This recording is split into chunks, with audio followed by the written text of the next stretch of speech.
Hi, thanks everybody for watching the sales and marketing track. I have my list of responsibilities, and for fun, I'm going to read them in reverse order this time. Thanks to our sponsors, the Titanium sponsors HP, Microsoft, Qualcomm, and Unity. Just be aware that these sessions are being recorded. Use the hashtag AWE2020 to get in and start having conversations and tweeting about AWE. And a couple other reminders for special events, one being the VR side events. The listing should be in the agenda, and the Augie Awards, which are live streamed on the 29th starting at 11:50 a.m. Pacific Standard Time. So next up, the amazing Tony Parisi and Jason Yim talking about Get in the Game. The NFL takes a sound-first approach to AR. So this should be a really fun talk. So let's get to it.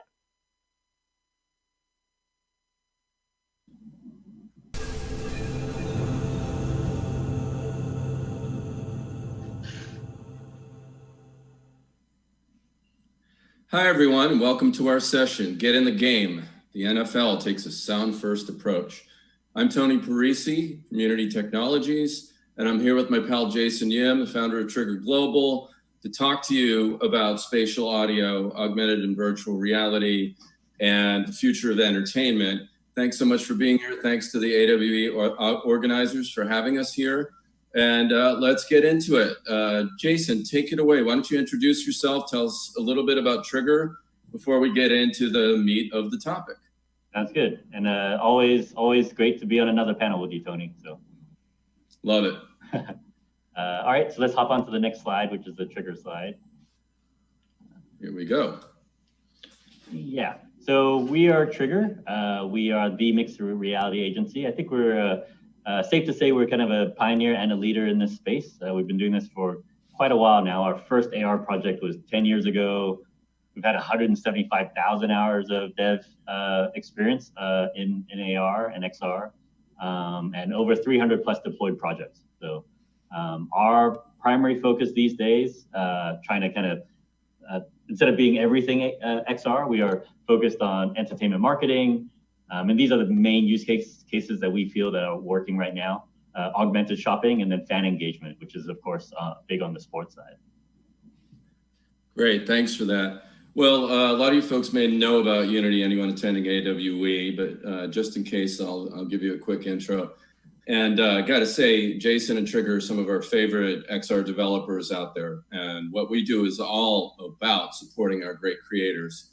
Unity is a platform that's been around for about 15 years, birthed in gaming, but for the last 5 or 6, we have focused a lot on augmented and virtual reality. And this is just things on the screen here, just a smattering of the kind of features that the Unity platform supports for AR authoring. In my case, I'm more focused on marketing and advertising use cases, which is why Jason and I spent a lot of time together doing talks like this. And that is everything from the Unity engine being used for content marketing in terms of building apps to our advertising platform on mobile, which reaches about 2 billion people every month. And we have introduced augmented reality into those offerings as well. And we're starting to reach a fairly massive scale around that too.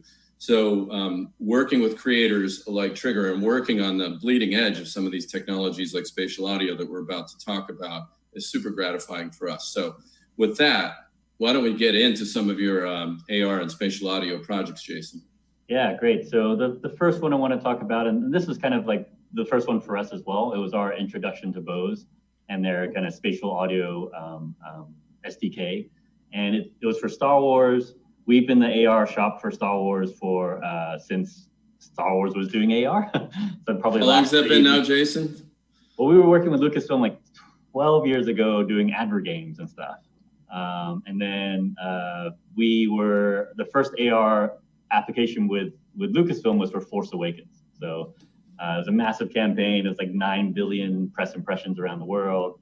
But since then, that app has been maintained with other types of content. And every new movie, they add new AR content into it. And this film, Last Skywalker, they wanted to put in an audio AR feature, which was a little bit different. We're very much used to kind of visual AR, and as you know, like Unity is a very kind of visual sort of experience with gaming and stuff like that. But what we found was with AR, with audio AR, it was a complete different way to engage with the audience and experience that same content. And basically what you can do is we went through Rey's lightsaber story, and in these key scenes, you could put on the headphones and do two things. One, some scenes it's as if you were on a swivel chair, you put on the headphones, and you could hear it from actually change the POV. You could hear it from different characters' perspective and turn your head. And then there was another scene in the Millennium Falcon where it was completely sixed off, where you could actually stand up and walk around your room, and you were actually walking around the Millennium Falcon. So those amazing. Yeah. Amazing. Yeah. And so the thing is, I mean, you mentioned this already. People think about AR, they think about VR, and they think about visuals primarily. But audio is such an essential part of the experience. And Bose has been pioneering a lot with, these Bose frames. I don't know if you've seen these, but they're basically sunglasses you put on that have spatial audio. Yep. And that was my first introduction to the Bose tech. And then I saw that they were also introducing it into all their other lines of products as well. So now I have the 700s, they're fully spatial audio. That's just it's a headset. I mean, it's a set of headphones like we're used to, but they do full spatial audio, not just stereo. So that's pretty incredible. And Unity and Bose are actually partnered on this stuff now. And to see people developing things like this with it, just amazing. So let's take a look at Star Wars. Bose AR brings a new dimension to experiencing sound. We're celebrating the rise of Skywalker with the release of the Bose AR enhanced Star Wars experience in the Star Wars app. What we've tackled with Bose is being able to really place you in a spatial area where you can feel like you are one of the iconic Star Wars characters. We had come up with a story of Rey's lightsaber that had a strong sense of narrative. The lightsaber narrative is really key to the Star Wars app. It's something that carries us through the entire saga. If you were to close your eyes, it's a sense of immersion that no one's been able to really experience before. We're really excited to be able to work with the famous lightsaber battle on Bespin between Darth Vader and Luke. Yeah, we can cut here. We can let's move on. Vader, just because we have a short presentation time slot here. Let's go to the next slide. So what are we looking at here, Jason? Yeah, so just now we talked about how we were in the app, you can revisit the lightsaber duel. So here it is in Unity, and what we've done is actually we've re-choreographed the entire fight scene. So we're taking audio emitters for each of the lightsabers, and then kind of placed out in space, matching the actual duel. Like the footstep emitter is actually matching that walkway movement on the walkway and stuff. But this just shows in Unity how this is all being authored. Are you using any tools or plugins to do that authoring? Not specifically. I don't believe. No. So it's like just straight up Unity. Put the sound sources in, and then the Bose SDK, I assume. Yes. Got and it. Then the other big learnings from this was like, to do it literally wasn't actually enough. So there were things that we had to do to kind of really push the spatial audio side. Like the lightsaber emitters were on 6-foot-long lightsabers, just to really get the feel of sound moving left to right and over your head and all that sort of stuff. So just like with game graphics, often it's cheap cinematic tricks. You cheat things. And in this case, you had a larger than life, not a 2-foot lightsaber, but a 6-foot one. Right. So you could really get the whoosh. Right. Wow, that's cool. Those techniques are awesome. But then So let's keep going here, because really the main event here is about the NFL project. Which was, so you did this great thing with Star Wars, but then you built on that experience that you guys developed at Trigger and your expertise to now bring this to a signature NFL event from this last Super Bowl, correct? Yeah. So this was how do you get bigger than Star Wars? I guess you go to the Super Bowl, right? So, and so this experience was fan based. They had this big fan experience center in Florida. in Miami. And they have these lockers that are game day lockers of all like big players from around the league. And they've had this, Bose has sponsored this space for many years and previously, but it's never been interactive. So this is the first time it's an actual interactive space. And if you click to the next screen, I'll show you how it's all broken down. So basically we have 6 lockers that have spatial audio content. So a consumer puts on the headphones and there's beacons, sensors and or emitters in each of those 6 lockers. And as a person is walking around, they walk into the sound field of that particular locker. So they slowly get immersed into the locker room. There's this custom interview with the athlete, and you can turn your head and you can actually hear reporters around you and stuff like that. It's complete 3D audio. And the great thing was like it's super frictionless. So you put it on the fans, lanyard, and you let them go, and they just walk the floor, and then they come back. I don't know where Jimmy G is though, so I have a big problem with this. But otherwise, that's pretty cool. And boy, let me tell you, I can't wait to get back to be able to go to a Super Bowl or any other football game sometime soon. So one day. One day, right? I feel like we've just slipped into another universe. So moving on, should we talk about this, or do we speak to this already? Yeah, just a quick thing with AR audio. What we found is that you still need some sort of simple visual reference. So these are small things that are shown on the device. And this is something we learned from Star Wars as well. Like we are used to using the phone as a visual component. We don't want to pull away from the audio, but you want kind of like little reaffirming imagery on the phone itself. So the image on the right shows like when the athlete is speaking, we have this dynamic audio sound wave that's synced to the actual audio play. The visual design is gorgeous on this, by the way, too. Just love the way this is laid out. Yeah, amazing. So just to walk through the experience, here's like the big video tunnel that you actually walk through to get to the Bose station. And then there's all the devices that they're trying to sell. But then there's another area where the ambassadors are handing out headphones and lanyards to the fans.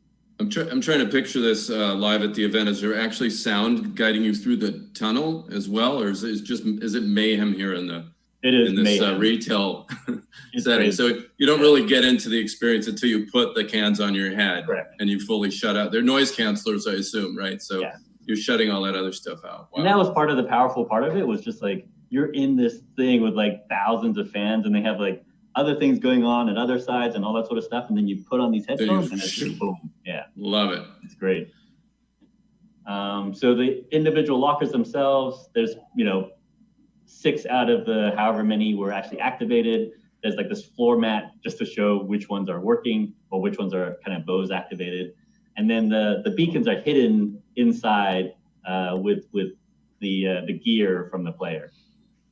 Nice. So for a fan, it feels like magic, because you just start walking to a locker that you're interested in, and then suddenly you get immersed into this audio environment. So let's take a quick look, at a time lapse here, right? What's happening? Just a quick walkthrough, just to show, everyone engaging, and then also the amount of people that this thing had to support. And that was the other operational thing. Like this was running for 2 weekends before the Super Bowl, thousands of people. How do you clean this stuff, make sure they're all maintained? Do we have to update things? How does that all get done? And really Unity's kind of framework and infrastructure really helped on that. So let's spend 1 minute on this. We don't have to, beat it to death, but obviously Unity has a ton of features that were super helpful here. Why don't we pick 2 or 3 of what's up on the screen? Yeah, right? I think one of the main ones was like on the editor, the idea that, especially for something that's like Super Bowl, where it's in the real world, that we could actually mimic the real world situation, in the editor. So the developer didn't have to build it out to the headphones and then walk 20 feet to test something, that they could test all that stuff just at their desktop. Saved so much time for us. Oh boy, well, someday soon we'll be talking about you guys using Mars to do that, our new mixed and augmented reality authoring stuff. It's not quite out yet, but we'll be talking about it soon. I'm sure you've heard of it. That could probably help a lot with these kind of real world scenario setups that I'm only guessing you guys had to do by hand. Correct. quite a bit of yeah. it, right? Yeah. So I mean, definitely we can't wait for that part of the tool to be available because it overlaps our day-to-day so much. The Awesome. other piece. What else? The other piece I was saying before, where with Unity we could make one update on the server, and then that would populate throughout all the devices. So something when it comes to like this in-world operations and stuff, for instance, the beacon signals are very different once you get them inside the locker. Oh, I bet. In the environment. So, you know, what we had set up in the office was completely different from when we were actually at the Super Bowl. And so there's a lot of time on the ground, like kind of tweaking sensitivity and all that sort of stuff. But if we had to update that, you know, one by one on every single device, that would have been a nightmare. So we updated all that once on the server, and then boom, it populates to all the client-side devices. We even actually updated audio later on as well, and that again just auto-populated through the system. So, well, great. It's so gratifying that we can be there to help developers like Trigger do this with some efficiency and efficacy. So there's a lot of folks out there in AWE television land who may be interested beyond the coolness of these projects and all of the amazing stuff that you did in the production, how effective it was. So if you could spend a minute just talking through some of the numbers here, pick a couple of key stats and how meaningful this was for NFL, what this bodes for the future, that'd be awesome. I mean, we really, when you come across a use case like this, that you really feel like, no pun intended, it's a freaking touchdown, that like 10,000s of visitors, no stolen devices, no breaking, no complaints, nothing to restart. Everything just worked perfectly fine. They averaged 4 to 6 lockers, which means that they consumed most of the content in the system. 250 total hours, 5-minute average walking through this stuff. I mean, those are numbers really hard to get. Yeah, especially with a piece of technology that they've never tried before. Well, I certainly hope the NFL was happy with this because that just sounds like you did score. I would say knock it out of the park. Yeah, score a touchdown is the appropriate sports metaphor. Well, we got about 1 minute before we want to jump to questions. So let's just look into the future a little bit. You and I are both super excited about the future of audio and XR. So why don't we just take just a minute to talk about that? Where do you think this is going in the next couple of years, Jason? I mean, of course, short-term stuff, we could apply this to museums and, things that are very similar to what we've already built. But I think one thing that's really interesting for us was like, there was so little friction with AR audio that we think on enterprise, the fact that you could just deploy headphones and mobile devices to all your staff, but have a dynamic guided content. That is so interesting, Jason. This could be a sleeper. You're saying the enterprise use cases for this because you and I spend so much time thinking about B2B2C, where we're helping businesses reach consumers with marketing messages, but there could be some real effective training, remote work and assist kind of applications here that just with audio. Just with audio. Yeah. Wow, that's actually a good place to leave this. Given our time constraints again, because I want to make sure we have some time for Q&A. So with that, we're going to move to Q&A. I want to thank you for being just the most incredible Unity developer and friend, Jason. We love working with you guys. You continue to push the envelope of the future. Many, many thanks to the AWE organizers as well, and everyone attending. And let's get to your questions now. Great.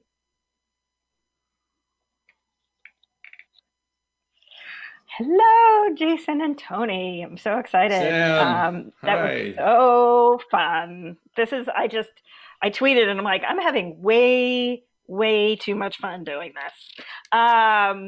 So I have some questions for you, and so do the folks in the chat. One of the things that was really that came up a couple of times was about the beacon. So can you talk, Jason, maybe talk a little bit about how the sort of beacons apply to these kinds of experiences? Yeah, I mean, and what kinds you use? Yeah. Our physical device, I believe they were low energy Bluetooth, and they were battery operated. They have a charge, and then we place them inside the lockers.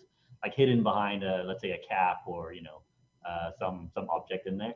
The challenge was that like for each of those beacons, you had to kind of depending on the amount of interference, like it would change the like how far the detection distance was and stuff. Right. So building it in the office versus building it, putting it back together at the location inside the actual lockers with all the stuff inside was very different. So there's a lot of kind of hand dialing in that the team had to do on that day to make sure everything was Right. working properly.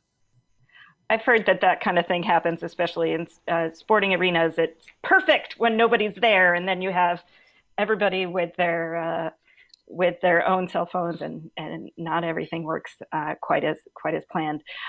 One of the other questions was from Julia is if you both have solutions to these virtual conferences or virtual meetings, and if there's something for AR, and I'm asking you to brainstorm right now, so get the brain working beyond sort of the background filter images or sort of the filters on a face. Are there other things that AR can be doing to make these virtual conferences more fun? And I can jump in with a technical start to the answer, Sam. I've been fairly obsessed since we've been shut in. One of the first things I did was research whether Zoom had good APIs. Like, could you use it as a platform to build custom video experiences or, enhance the Zoom experience? And in the case of Zoom, and there are many of these video platforms, but Zoom's the one we're on right now, so it's top of mind. And it's one Unity's been a big customer of for several years now. It turns out they do have really rich APIs, and I've seen people do, mashups that in a weekend that brought the Unity engine together with Zoom. If you saw that thing that Brad Herman from Spaces did, right? He did it connected up himself in a Vive in VR, but you're seeing him on Zoom on your flat screen if you're not in a VR headset. And then he's drawing on a whiteboard. That's all happening in real time. And he put that together effectively in a few days using Unity, which is powerful and easy to use, and a Zoom API. I'm sure that is just the beginning of the kind of things people can do if they wanted to integrate some other kinds of AR features, connect it up to devices, connect it up to something like a Bose SDK to do the spatial audio for those headphones. So this is me just sort of musing. I'm wondering if Jason's actually, anything like that yet? And we haven't built anything like that yet, but I think like from what we saw on Star Wars and Super Bowl, the idea of like just spatial audio adding to the idea of like the feeling of presence, especially if you're talking in a group. Like right now, I normally go to Zoom, everyone talks the same through this kind of stereo channel, and it feels super, super flat. But the ability to be in a space and actually look, to either side and feel like people are talking around you and then have kind of like physical separation between them, I think that's what spatial audio can help deliver. I mean, this is one of the things that sorry, Sam. Yeah, just one quick follow-up. This is one of the things that the proponents of doing this in VR are really bullish on, is that if you do this in VR or mixed reality, it's not just the 3D virtual environment, which helps you spatialize the information, but it's also that idea that the people you're talking to in a virtual room, like Jason was saying, they're not all just centered in front of you. We're all looking at these tiles in front of us right now. In a real meeting, we'd have people chattering behind us, and we would be, our conversation would move spatially throughout the room. Even if we're kind of seated and stationary, we'd at least be moving our focus a little bit more than just being glued to this one screen. Right. So I do think there's something there to that. Yeah, no, I've been waiting for somebody to say, okay, now look at this, and you basically pull something off and put it in your room. If you have a product and you say and now you can look at it from the left, from the right, and then it almost feels like something's coming at you from the screen. Although I guess you'd have to be like holding this and then holding that, but I guess it's easier. It's one hand, computer with one and mobile with the other. Well, for now, until we get the MR headsets, right? Absolutely. In scale. That's I'm waiting for somebody to do that sometime soon. There's definitely stuff coming down the pipe that's like that. Yeah. Awesome. Okay, thank you guys so much. What a great talk. I think there's so much here for people to learn from and be inspired by. Tony, you always bring great stuff, and same with you, Jason. So to have the two of you together, I need that mind blown emoji. So excellent. Yeah, well, Sam, thank you. This is so great. I'm glad you got to chair this again this year. This has been awesome. It's a great experience for us. Folks can find us on the Pathable. If they want to follow up and chat some more, they can hit us up a message. And I think you know how to find us otherwise. Thanks, Sam. Thank you, Jason, by the way. Thank you. Great work. Thanks, everyone.